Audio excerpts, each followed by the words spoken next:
Stock exchange में आज के इंडेक्स ने 984 पॉइंट की प्लस की कंट्रीब्यूशन दी। और इस कंट्रीब्यूशन के पीछे थोड़ा सा एक रीजन भी है जो कि है थोड़ी सी स्टेबिलिटी ऑफ जियोपॉलिटिकल सिचुएशन। लेकिन इस टाइम पर जो इंडेक्स है वो 1,71,175 पॉइंट्स पर है। लेकिन सेम ऐसे ही जो इंडेक्स स्टार्ट हुआ जिस पॉइंट से वो एक ही घंटे में जहां तक ऊपर हाई लगा उसी की सर्कुलेशन में उसी टाइम में ये ऊपर नीचे चलता रहा और at the end 984 positive point के साथ क्लोजिंग दी। और अगर मार्केट वॉल्यूम की बात करें तो आज का मार्केट वॉल्यूम पिछले 2 दिनों से काफी बेहतर रहा क्योंकि आज थोड़ी सी जियोपॉलिटिकल सिचुएशन है वो थोड़ी सी बेहतर भी नजर आई।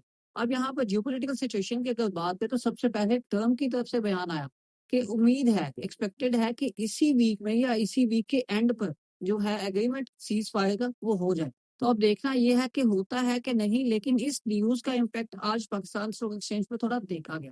और सिर्फ यही नहीं बल्कि एक करारदाद भी मंजूर हुई यूएसए के पार्लियामेंट में। अब वो करारदाद ये थी उस पर जो ट्रम्प प्रेसिडेंट था उसके इख्तियारात को काफी कम कर दिया गया। और इवन कि अब अगर आगे जंग करनी भी होगी तो प्रेसिडेंट ट्रम्प को कांग्रेस से पहले अप्रूवल लेनी पड़ेगी। तो यहाँ पर जो इख्तियारात हैं ट्रम्प के काफी कम भी कर दिए गए और जंग के साथ इस तरफ से भी काफी कम हो गए। तो जियो पोलिटिकल सिचुएशन इन दोनों रीजन की वजह से थोड़ी स्टेबिलिटी में नजर आई और आगे फ्यूचर में बेहतरी की नजर आई। तो मार्केट को भी थोड़ा सा सहारा फील हुआ और इवन के आगे आपको थोड़ी बेहतरी देखने को मिलेगी। अब बात सिर्फ यही नहीं कि पाकिस्तान की मार्केट को नहीं बल्कि जियोग्राफिकल प्रेजेंस भी देखें स्टॉक मार्केट्स की, तो उनमें भी काफी बेहतरी है। और इवन के ऑयल प्राइसेस देखें तो ऑयल प्राइसेस में भी थोड़ा डिक्लाइन देखा गया। तो अगर आज के दिन मजीद कुछ स्टेबिलिटी की न्यूज़ेस आती हैं या कुछ इम्प्रूवमेंट आती है इस जियोपॉलिटिकल टेंशन में तो आपको कल के दिन मार्केट काफी अच्छी परफॉर्म करती नजर आएगी और इवन के 2-3 हज़ार पॉजिटिव कंट्रीब्यूशन दे सकती है। लेकिन अगर सिचुएशन अभी सेम ऐसे ही रहती है तो market again range bound session में ही रहेगी, थोड़ी सी पॉजिटिविटी या थोड़ी सी क्लोजनेस के साथ या थोड़ी सी नेगेटिविटी के साथ क्लोज हो सकती है। अदरवाइज एज सच कोई ज्यादा मेजर कोई मसला नहीं है। तो अब ये सारी सिचुएशन देखते हुए अब पाकिस्तान के अंदर बात करते हैं। अब पाकिस्तान की बेसिकली आज अनाउंस हो गया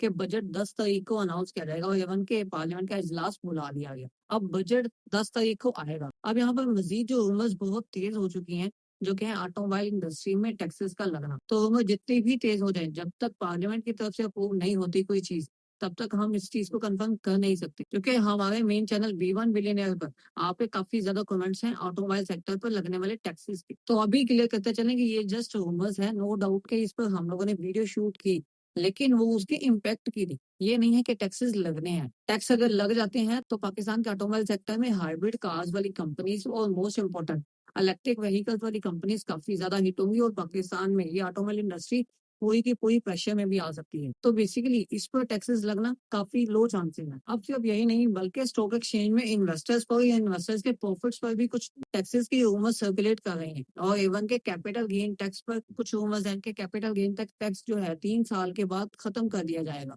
अगर 3 साल तक आपकी होल्डिंग होती है। और मजीद बहुत सी रूमर्स है लेकिन ये तो बजट आएगा, बजट अनाउंस हो जाएगा तभी पता चलेगा कि एक्चुअल में टैक्सेस कहाँ कहाँ लगते हैं। और इवन के इस टाइम पर अगर आप देखें तो लोटे केमिकल जो कि बड़ी अच्छी परफॉर्म कर रही है जिसपे आज से 3 साल पहले तो काफी हैवी इफेक्ट हुआ था सिर्फ इसी वजह से कि इम्पोर्ट ड्यूटीज कम कर दी गई थी।